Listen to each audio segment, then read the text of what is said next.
अस्सलाम वालेकुम व्यूअर्स। आज जिस वर्ड के बारे में आप सीखोगे वो है एल।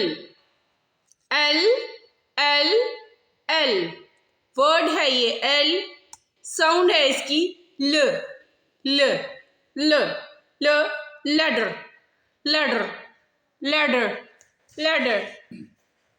ल लैंप लैंप लैंप लैंप। ल लॉग लॉग लॉग लॉग। लफ्ज है ये। एल साउंड है इसकी ल ल ल लैडर ल लैंप ल लॉग। लफ्ज है ये। एल साउंड है इसकी ल ल ल लैंटर्न लैंटर्न लैंटर्न लैंटर्न। ल लैडर लैडर लैडर। ल लेमन लेमन लेमन लेमन।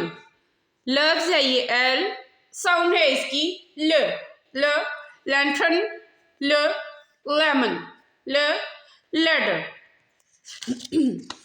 लफ्ज है ये। एल साउंड है इसकी ल ल लैडर ल लैंप ल लॉग। वीडियो पसंद आए तो लाइक और शेयर कीजिए, चैनल को सब्सक्राइब कीजिए। अल्लाह आपको अपनी नेमतें रहमतें बरकतें अता फरमाए। आमीन। अल्लाह हाफिज़।